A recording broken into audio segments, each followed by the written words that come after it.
What is going on, everybody? It's your boy Artie, Executive Director of Film and Art. Today, we are back with episode 29 of the Sunday Spiral titled Fire in the Belly. We are in week 6 of the NFL season. We are at that crucial point where we've passed the quarter mark of the season. Teams are now starting to get into their identity, get into their groove, figure out who they're trying to be for the remainder of the 18 weeks of the season and into the postseason. And with that being said, how's everyone doing this evening? Fantastic. We're doing great.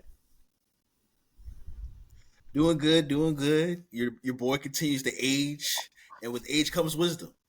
And that's what I'm here to impart on our fellow Sunday Spiral listeners and co-hosts. Yes, sir. Maybe one day I'll become smart. Hey, brother. You're very intelligent. Never forget that you're always smarter than someone else. Never forget that. Never forget that. And like Dalen lied, y'all. Dalen's not in a good mood. Dalen's not in a good mood. He's not. I'm doing we're gonna let that. We're gonna save that for y'all. That is complete cap. Dalen is mad. He is angry. He is on fire. Nah, just playing. Oh yes. So for our icebreaker today, we got a very interesting question here. Who's your favorite former player whose career was short-lived? Like, I'm talking like maybe 5 years at the max they played in this NFL. Who's your favorite player who had a very, very short-lived career? I mean, I feel like it's a pretty easy answer all across the board.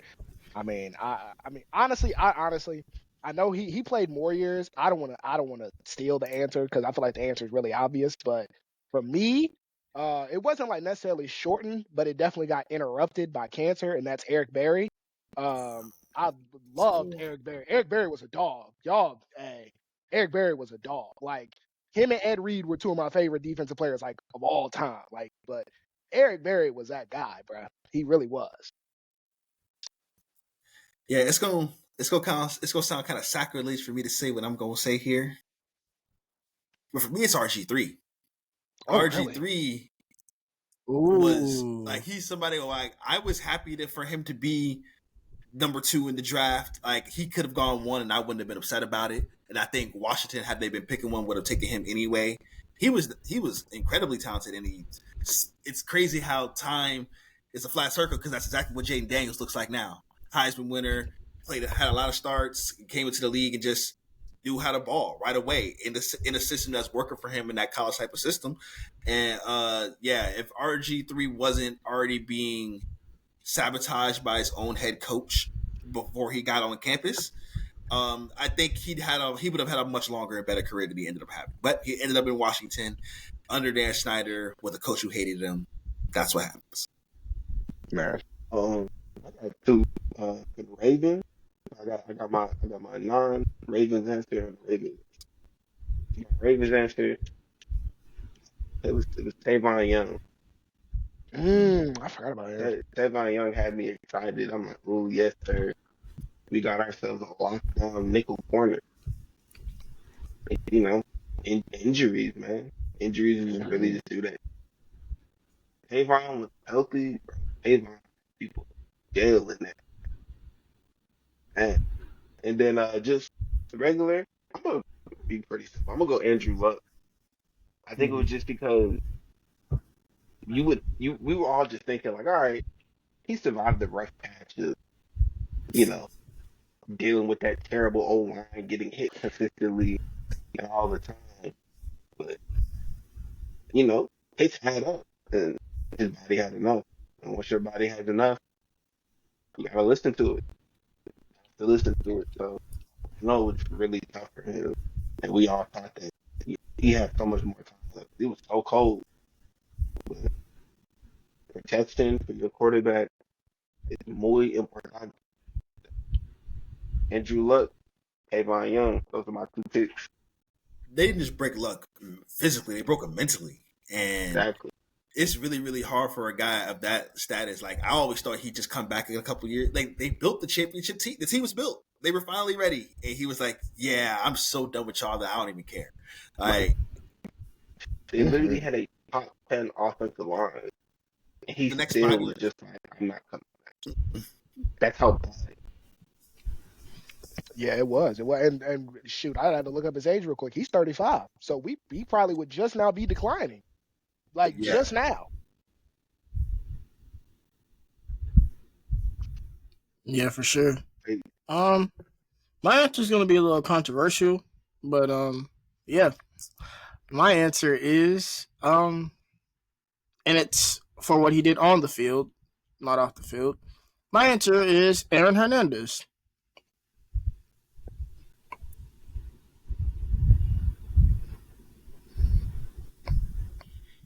All right, moving on to the next segment here. You know, I'm gonna pick it up. I'm the host now. We're not addressing any of that. Just know that. Oh yeah, I forgot to preface that.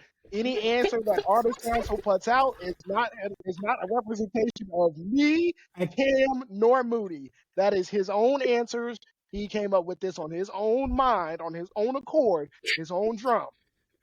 None of us had an influence in any shape, form, fashion, way, nothing. Already, that might be the funniest thing you've ever done. I can't believe there were so many names that I was thinking of. There were so many names that I was thinking of, and I was like, that never I could never dream of you calling that name out. I purposefully didn't say Patrick Willis because I thought one of us was going to say Patrick Willis. Oh my God, no, was not expecting him. I ain't gonna lie. I think the only way that shit could have been worse had that man said Henry Ruggs. Yeah, easily, 100%. Like, and then Dalen and Cam's faces was just. It was just incredible. At once, we were all like, "Ain't no way! Like, just ain't no way." That's the name he said. There's just no way that's possible. Applause. Fantastic. What do you mean, bro? Oh my God. Bro had a 3-year career where he got a $40 million contract. I believe one of the years he almost had 1,000 yards. So yeah, what do you mean? Yeah, he had 300. Nah, I'm just 300 kidding. things under his belt too, by the Nah, way. I'm just kidding. I'm He had just like kidding. 12 other things. He had a lot of things under his belt, apparently. Yeah, He had a lot of things under his belt, apparently. Yeah, so getting serious here for a moment again. Through 6 weeks, guys, who is the current MVP frontrunner? I'll go first because I think the two answers are on the screen right here, and it's the guy in white. Lamar Jackson has been the best player in football through the first 6 weeks of the season, and that's why the Ravens have gotten out of the hole that they put themselves in early and look like the second best team in the AFC.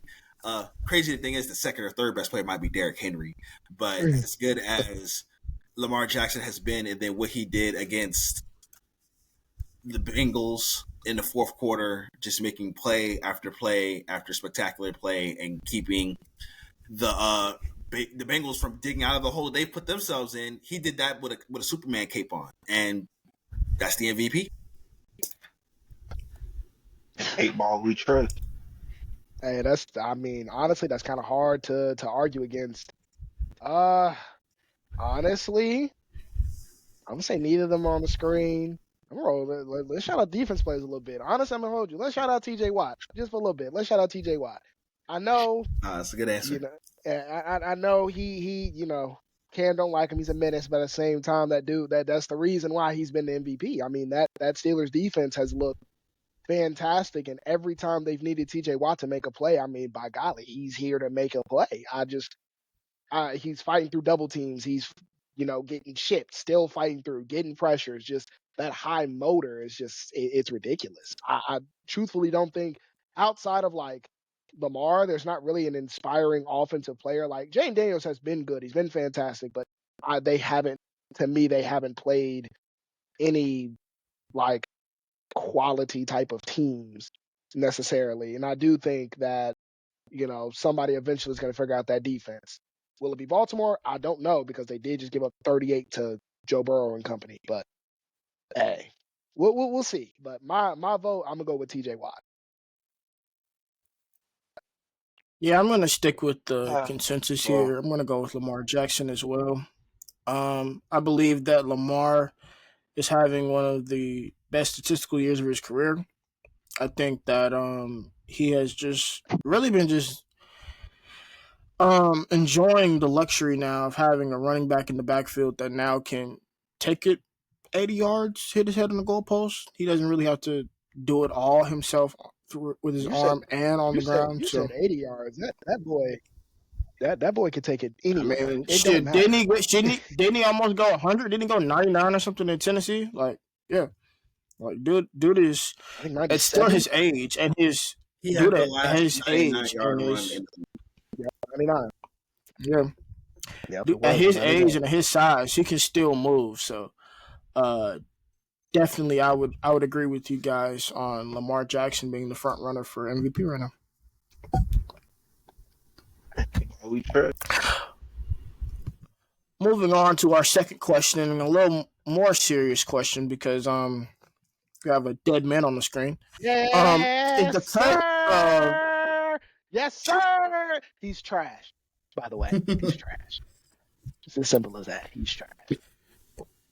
He's terrible. yeah, I'm pretty sure he couldn't cover me or Dalen, but anyway, is the cut of Devin White a sign of things to come for bargain bin for agents? That's something that me and Moody specifically talk about all the time in the chat, like how you can't just scrape the bottom of the barrel and expect a recipe for success.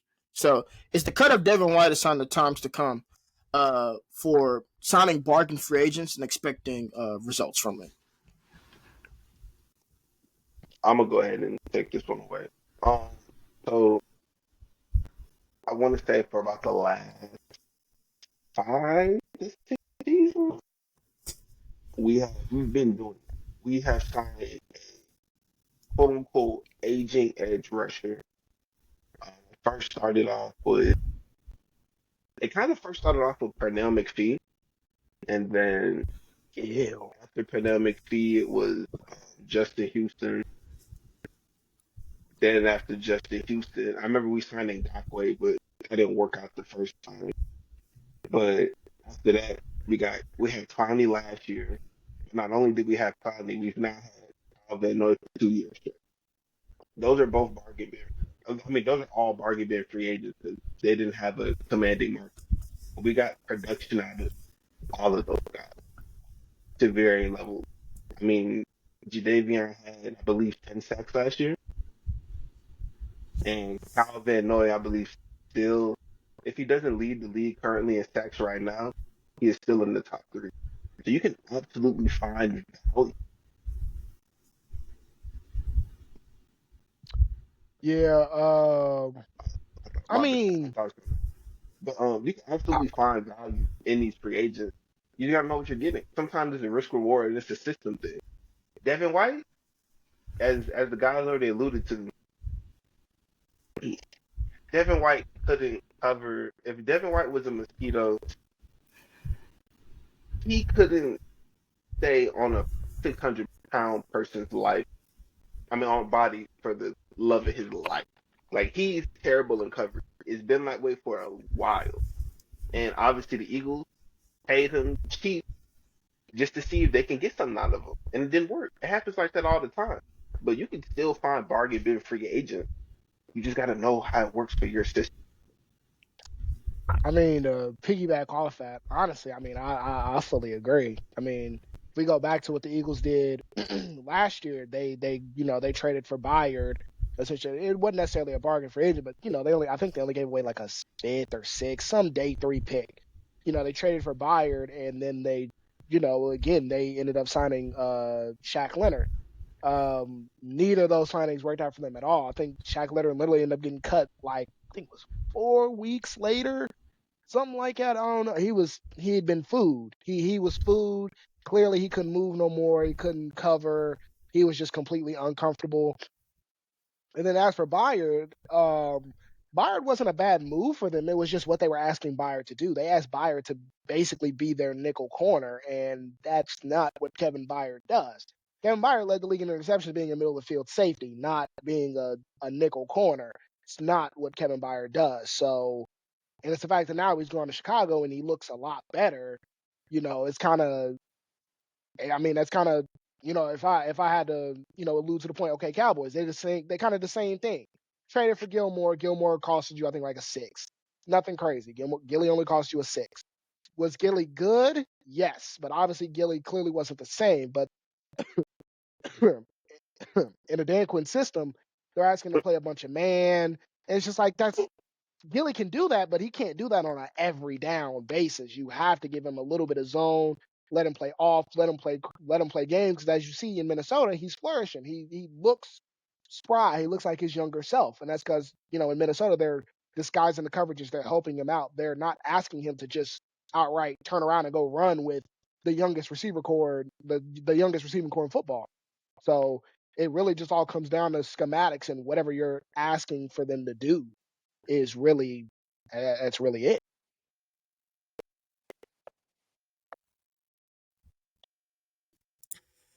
As long as Jerry Jones is in business, Varga free agents will have a home. So these guys are going to be okay no matter what happens. I think teams are going to start leaning into 6-round picks, 7-round picks, and trying to just let those guys develop more than just trying to let these free agents be progress stoppers, because that's basically what they've been. Devin White hasn't been good in like 5 years, so it's not a surprise that he still isn't good. So no one should be shocked that Devin White actually isn't good at football, because he hasn't been good at football for a long time. So I think what you have to come with these market free agents is make sure that they can actually still play. Like in the last 2 years, have they been a decent plus level football player? If they haven't, you probably don't need to have them around.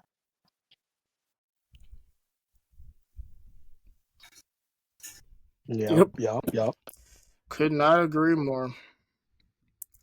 All right. I mean, that's now what they've been doing we with the will running back have. market. I mean, running back market. varying success, obviously, but that's what they've been trying to do. Well, we can pick and choose. They've been trying to do that, but the whole thing about running backs is like, the only reason the running back market is in shambles is because the offensive line talent just doesn't exist right now. That's the main reason why that's in shambles. But everybody also thinks that they got a Shanahan type offense. No, we can find somebody. And that's everybody's problem. You're not Shanahan. You're not his dad either. Give it a rest. Right, give it a rest. All right, I'm finna plug Lock It Up for Hunter, and then me and Dalen, and then Cam, you can do this one with us too, because we're gonna be talking about defensive prospects. So you can chime in on My that. bad for the And then random we'll pause. start. They had, what they you had call Right, straight. Cool. No, you sure. Ooh, my foot. All right. And now we will have Lock It Up with Hunter. Yeah.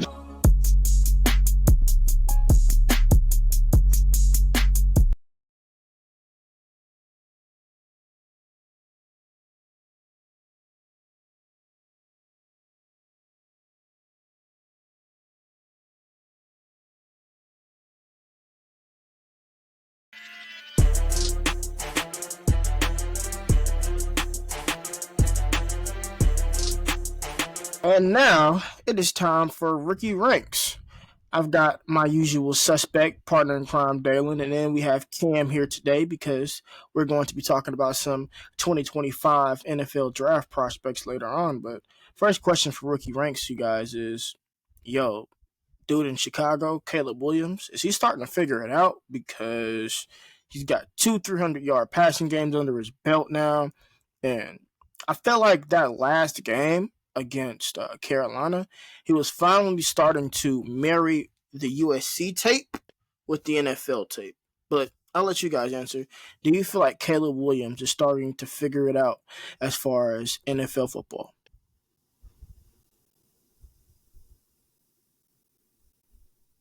I would say yes. I would say yes. He's definitely starting to figure it out. He definitely looks a lot better. I haven't gotten too deep dive into I haven't gotten enough time to be able to deep dive and look and see if they've changed anything about the concepts or anything. But he definitely looks smooth. He looks a lot better. Now, granted, obviously it's against Carolina, but as a rookie quarterback, sometimes all it takes is you got to see yourself do it once or do it twice, and you can do it really against anybody. So I would say Caleb is starting to figure it out, and it could get very, very scary and very dangerous for the North. Yeah, I'm gonna agree with him too. He looked spectacular. Even him, his pocket mobility, it literally mirrored USC. But the good thing was, it wasn't just necessarily him chucking the ball and praying. He's still moving around and manipulating the pocket, which he's been great at for such a long time. But he was still keeping his eyes downfield, and he was making smarter plays. He wasn't just chucking things up like he did in that Houston game. So the key for him is to obviously try to, like Dalen said, he has to build it up. He has to keep earning more and more confidence for himself. And not to say that Caleb is never confident, but when you see your progress, it helps a lot. So obviously he has the game on Sunday against the Jaguars. He could still build off another great performance like he had off the Panthers. And even after that, for the next couple of weeks, he has the Commanders and the Cardinals. So this is the time where we can definitely see what Caleb's merit is going to look like. Because if it's any time to try to build your confidence, it's against those defenses. So I'm excited to see what he does for the rest of the season. When it comes to Caleb Williams, that is a player that obviously near and dear to my heart, right? But beyond that, that's a player that, with his ability and what he's capable of, it's finally starting to match up, right? Like, obviously he's a rookie, so you do not expect for him as a rookie to be like this all-pro player. I mean, Jaden Daniels is playing pretty darn well right now, but you don't expect Caleb Williams to be at that level consistently, but you are seeing those flashes of the things that we saw on tape at USC. And if you're an evaluator like we are here, that's all that you can ask for. As long as you're showing bits and pieces of the player that we're at the college level, because there is a difference in college football and NFL football. And you're also continuing to develop at the rate that you are reaching your potential, you should be okay. And I think Caleb Williams is more than doing that. So shout out to Caleb Williams. He had an awesome game last week, and I can't wait to see what the rest of the season brings for him. Moving on to talk about some of our 2025 guys here in the NFL draft cycle of things. I'll start with Cam. Cam, who's your current defensive pet cat? We're in October. This is October 9th as of recording this, so we've had a little bit of time to, watch a few different prospects. Who's your current defensive pet cat, or one of your favorite defensive players that you like so far in the 2025 NFL draft class? I'm gonna go ahead and keep it nice and simple. That man in that orange. Look, I will admit it. as the edge scout, when you have a bag, you have my attention. When you have multiple ways to get to the quarterback, I'm always gonna watch, because I wanna try to guess, like, all right, what's he setting up there? Dalen alluded to it earlier. Yes, I do hate T.J. Watt. But I don't hate T.J. Watt because he's just because he's a Steeler. No, I hate him because he's a Steeler and he's good. Like, I didn't even tell Artie this, but when we were watching that game on Sunday, I was really looking at T.J. Watt and how he lined up, and I'm just like, he's gonna try to do a spin move. Sure enough, the play started. He got in his rush, popped the spin move, and so I like playing that guessing game with guys who have bad. Granted, yeah, there are guys who are rushing from the edge spot who don't necessarily have a deep bag. They just got that one trick, and it's always gonna work, and that's fine. But I don't know what it is about watching edges with deep bags, with 4 to 5 ways to beat you, with all of the counters to beat you, I'm always gonna pay attention because those are always the fun watches for me. So as of right now, yeah, my defensive pet cat is definitely James Richardson. Dalen. Now, in terms of pet cat, well, first off, I can't really claim as pet cat no more, but I've been on Will Johnson since he was a freshman. Will Johnson is fantastic. I've been in the group chat, I've discussed it with Ghost. Me and Ghost have understood that Will Johnson has been him, but unfortunately, he has not been discovered, which I knew that we all knew that was going to happen. It was only a matter of time. But I'll give you two. Obviously, being a Louisville fan, I pay very, very close attention to Louisville players. Actually, shit, fuck it, I give you three since I'm a Louisville fan. I still love Ashton Gelati. Like Gelati's he's an NF he's in a grown man body already. Now, granted, like he's still kind of like goofy in terms of like some movement or like sometimes on the edge. He'll lose a little bit of contain, but like that dude, if an NFL team could get hands on him, oh, he's gonna be a fantastic role player. At worst, he's a fantastic role player in my opinion. But the other one is also on the defensive side, and that's Quincy Riley. Quincy Riley's a fantastic corner, man. He's just like, you could tell that dude, he's a smooth mover. He doesn't panic. He's got good ball skills. I mean, he's so good. It's almost like it gets a little disappointing at times that he kind of doesn't show it all the time. And it's like, you can easily tell you're the best athlete on the field. You're the best player on the field. And I know you are. I need you to show that way more consistently than what you show that. But I will show a little love to the Ops UK. Maxwell Harrison. He's had a very quality season. He's been very, very good. I respect what he's been doing up there in Lexington. So yeah, Maxwell Harrison's been very, very. He'll be one of those guys. He'll probably be a late riser. Probably sneaks into that top 100 type of pick if he keeps having the season that he's having so far. Ashton, violent handman incarnate. He's really good at it. He really. He's a gangster. I appreciated watching that in his day. That's one thing I liked about him. Yes, I do want to see him add a little bit more, but he has a pretty damn good, like I said, pretty damn good trick. So that's also another reason why I like Ashton. He was really good in the run game. Well, that dude's a gangster. He got some pop. Hey, that dude's scary. Definitely. Violent hand incarnate. If he touch you, gonna feel it. All right, that's gonna wrap it up for Rookie Ranks. We'll see you guys next week.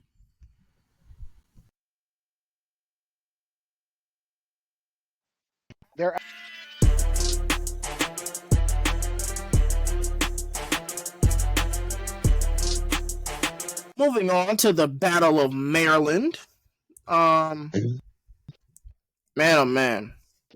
Who would have knew before the start of this NFL season that this game would be one of the games that we'd be actually excited to talk about? The Commanders have been a team that have been putting belt to ass, as the kids say these days, over the past 6 weeks of the season. And the Ravens as well. Ravens flock have been battling back from the 0-2 start that they had, 0-3. Yes, sir. Yeah. Yeah, 0-2 start that they had.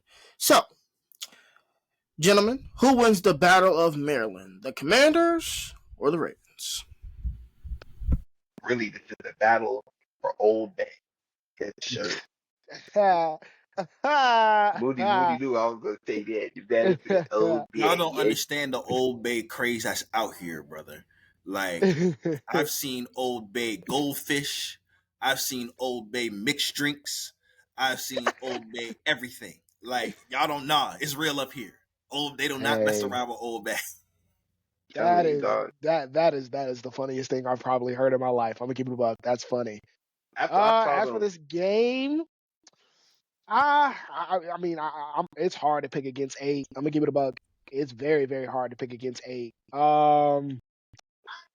He's been. I mean, look, they've been fantastic offensively, especially since they figured out they can run the ball. They figured out that Derrick Henry just can be everything still at the age of, I think, 30, 31.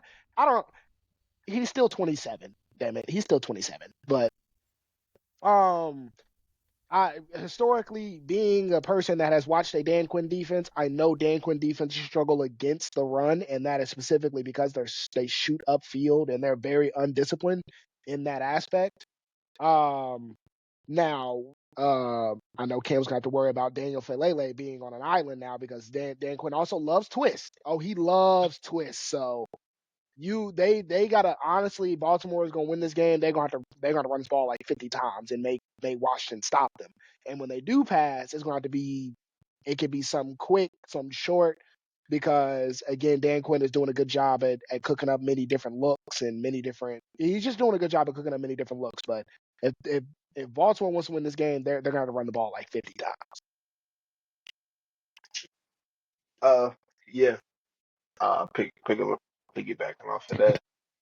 I'm gonna jump straight to the defense side of it. We had a very, very, very, very tough time with getting off the field last week against Joe Burrow. And I get what you guys are saying. Oh, well, it's Joe Burrow, which I completely understand. I know that Joe Burrow is not, but damn, I don't know. I can't find it, but I know at a certain point of the game, they were 7 for 11 when it came to third down conversion. That's unacceptable. And the thing was, it's not like we couldn't get to Joe Burrow to start the game. I think we got to him twice early in the first half. So for us, we have to be able to get off the field. Like I said, our pass rush has been playing great to start the year, but because in the mix of Joe Burrow being able to, get the ball out of his hands, there was definitely some blitzes I saw, and I'm just like, you're blitzing this man in empty. You know this is his game. We all know Joe Burrow when that third down hit, or just in general, he don't want nobody in that backfield. He want to spread out so he can pick you apart, and that's what he was doing for a big majority of the game. Like it was bad. So my thing with us going into this week is it's not going to necessarily get much easier with how Jaden Daniels has been playing. Yes, I get Jaden Daniels as a rookie, but if we can't get to him for him to at least second guess some of the things, his progression, it could be a problem.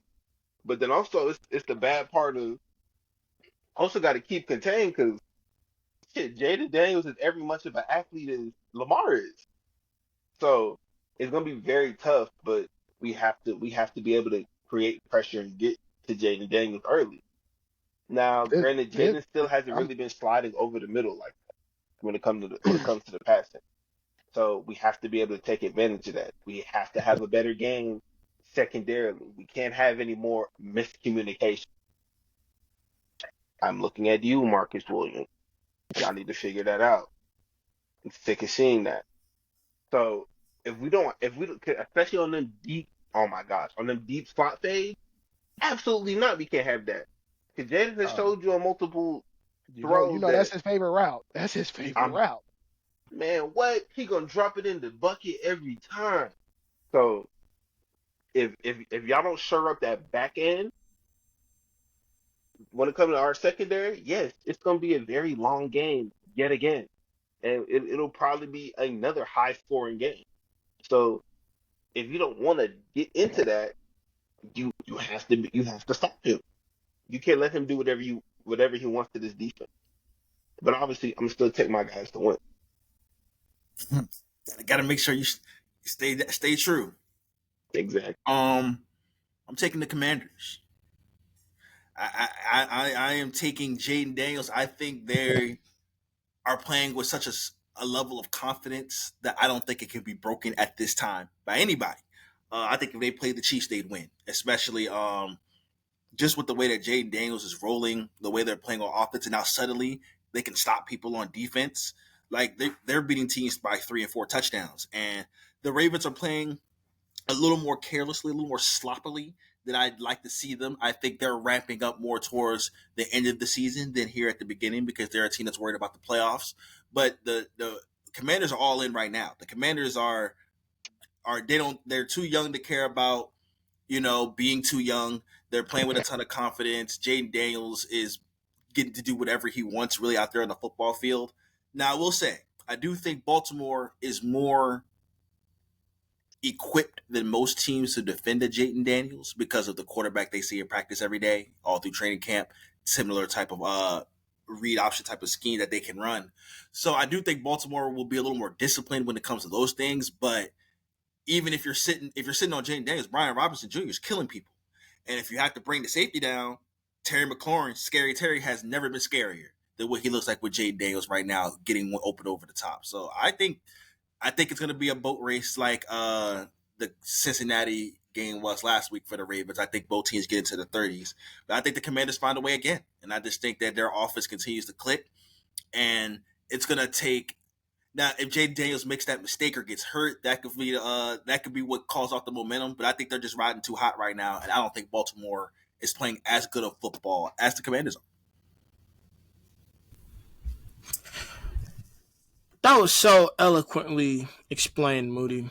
But I'm going with the Baltimore Ravens in this game.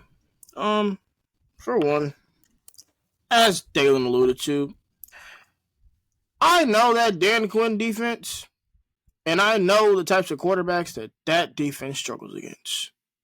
And there is no better example of that than Lamar Jackson. And while yes, Jaden Daniels is on fire right now, that offense is humming.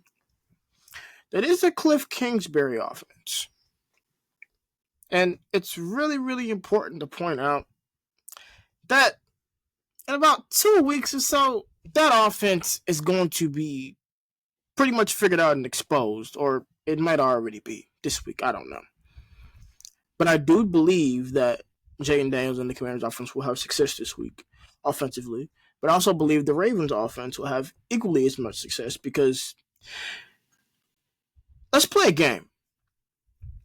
Name me the best cornerback in the Washington secondary. Manny Forbes, baby. Let's go. Yeah. So, like I said, I actually think it's been Ben St. Juice this year. Yeah. Ironic. Yeah. St. Juice, I think Kendall Fuller is still there too. And then Sandra Strew in the slot. So, but neither here nor there. In all seriousness, I think that Lamar Jackson is the current MVP favorite. And I believe that Derrick Henry, will continue to lead that charge for the Baltimore Ravens, and they will win more than likely a shootout versus the Washington Commanders on Sunday.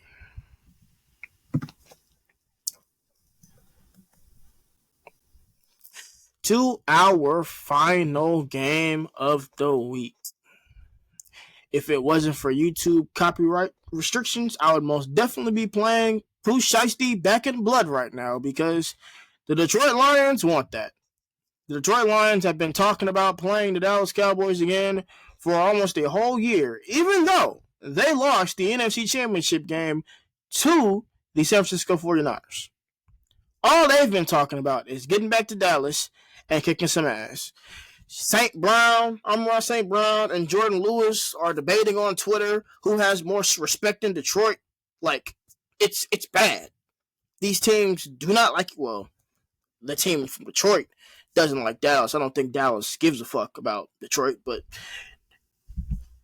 simple and plain, gentlemen. Will Detroit get it back in blood? Will Detroit get their revenge for that quote-unquote debacle last season against Dallas? They better. Well, I think that's the biggest answer here. Like, Cowboys are 3-2. Everyone has talked about the schedule that's coming up over the next few weeks after their bye. They're missing their edge 1, edge 2, edge 3, edge 4. Might be getting CB2 back, so things are looking up in those areas.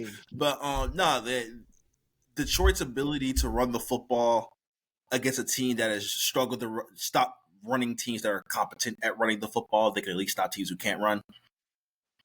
Detroit has no reason to lose this game. They were in the NFC Championship game last year. They are one of the favorites to get back this year. They obviously have a roster filled with talent and a very secure identity. They better go and win this football game, because if they don't, it's going to the Detroit fraud watch is going to be on full alert. And they can't afford to get into that kind of position. They got to go on the road. Detroit fans travel, but they aren't going to be overly packing Cowboy Stadium like that. And they're going to have to deal with not having the better quarterback on the field and a defense that still isn't very good yet, in my opinion. So I think it's going to be on Jared Goff, Gibbs, Montgomery in that offense I think they're going to have to score 30 to win this football game, because I expect the Cowboys offense to be able to put up points on a defense that I still don't respect yet. As much as I respect Aiden Hutchinson, the rest of the defense leaves a lot to be desired. I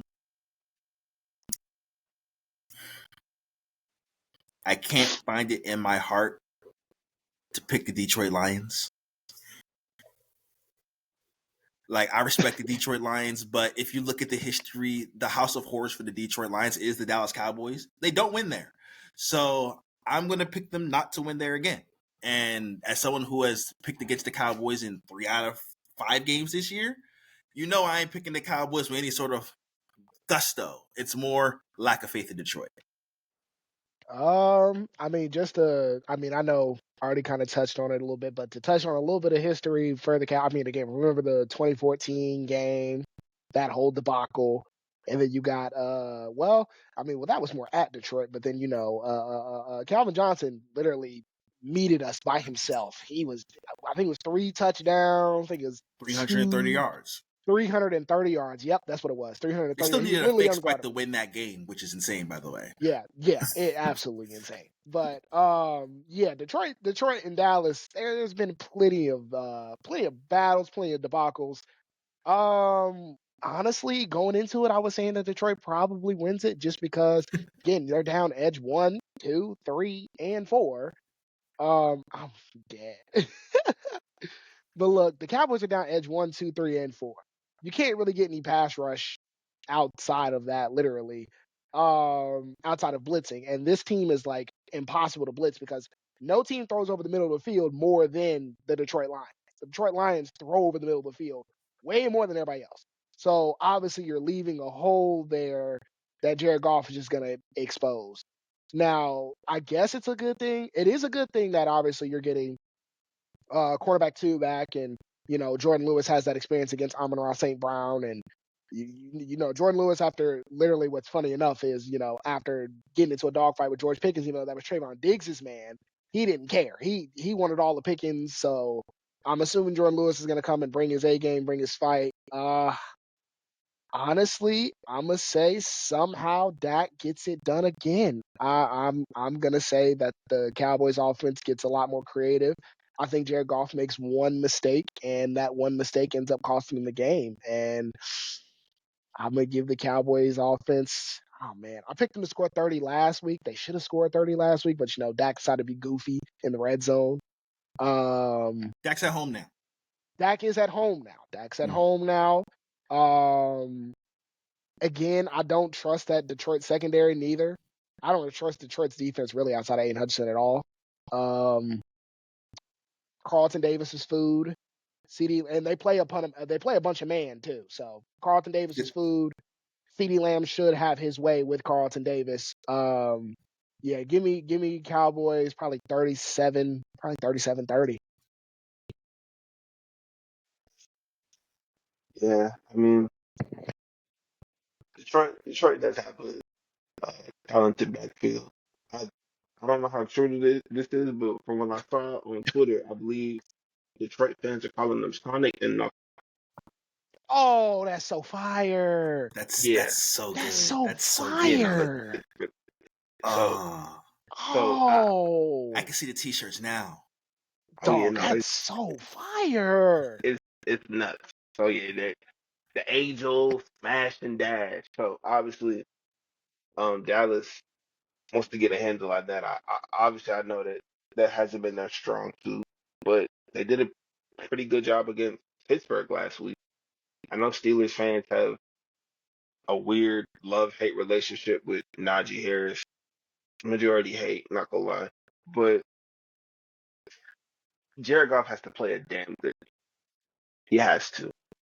I know Laporta's been dealing with stuff, but obviously you gotta lean in on everybody else, not just name Amon-Ra St. Brown. Even though I would love if they leaned on just Amon-Ra St. Brown, fantasy reasons. So you gotta get contributions from everybody. Everybody has to start. You gotta. I mean, they've been using JMO more this year, but they have to figure out more ways to get him more involved in the pass game. And it doesn't help that Dallas is possibly getting back their CB2 and Deron Bland because Deron Bland's a really good corner. And Jay Lewis been playing really good. So they gotta scheme some stuff open. I know they definitely started getting Tim Patrick going last week. I don't know if they're gonna be able to do that again, but if they can get a guy like him back to where he was, back to looking like how he was before he had those two horrific injuries, it could definitely be a problem for that Dallas secondary. Now, offensively, when it comes to Dallas, I mean, as long as Dak doesn't do the silly stuff he did last week, I'm pretty comfortable in him being able to take care of that Detroit secondary. Granted, y'all definitely have better corners than y'all did last year, but there's nobody on that. There's nobody in that corner room where I'm just like, they're gonna neutralize CD. I I get it. They haven't had the best chemistry to start the year, but this what CD does. CD it sounds messed up. The CD season really doesn't normally start until October. So Oh my God. I've said this for 2 years. CeeDee Lamb's seasons have always, outside of like his rookie year, he's been dog September. He's been dog. He's been bad. And then come October, November, he just turns on that switch. it's such a weird phenomenon because it's not just I'ma just randomly like he just goes crazy. He just like so it's CD season. So I don't confidently feel that there's somebody who can take him out of the game besides himself, obviously. But so it's just really hard for me to pick Detroit because I still don't feel like they could just stop him. And as y'all saw, Dak's been getting his chemistry going with Tolbert, and Jake Ferguson's still been doing Jake Ferguson thing.